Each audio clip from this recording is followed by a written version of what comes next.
خوست کې د اطلاعات او کلتور ریاست له لوري د اسد 24مې په موخه د ښار په بېلابېلو برخو کې د ازادۍ شعارونو، بینارونو او بیرغونو لګولو لړۍ پیل شوه. د اسد 24مه د اسلامي امارت پر افغانستان د دوهمې واکمنۍ له ورځې سره برابره ده چې په همدې ورځ هېواد په بشپړ ډول د اشغالګرو څخه آزاد شو.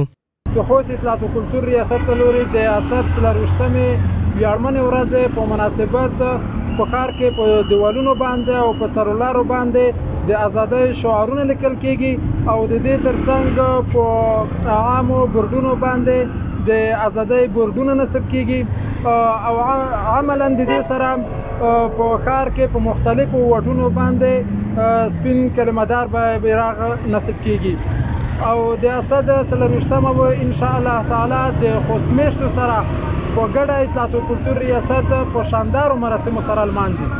بلخوا خوستي ولسونه د دغه ویاړمنې ورځې لپاره خوښ دي او زیاتوي چې دغه ورځ به له خپلو امنیتي او دفاعي ځواکونو سره یو ځای لمانځي.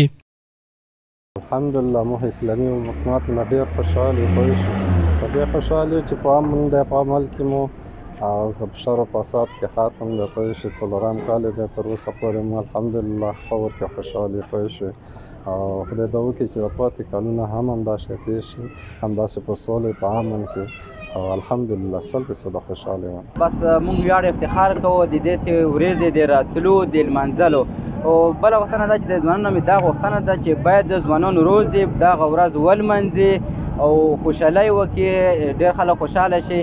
که زه خپله خصوصا ووایم ډېر خوشحاله یم. بنډرونه وکړو، د الله تعالی شکر ادا کړو چې موږ نه اشغال وتلی دی. وکړي ډېر امنیت موږ ته په دغه ورځ راغلی دی. په دغه ورځ باندې موږ ته ډېره سوکالي ارامښت رامنځته شوی دی. د یادولو وړ ده چې 4 کاله وړاندې د اسد میاشتې په 24مه نیټه اسلامي امارت بیا ځل پر افغانستان واکمن شو چې اوس دغه ورځ هر کال په هېواد کې په شاندارو مراسمو سره منځل کیږي.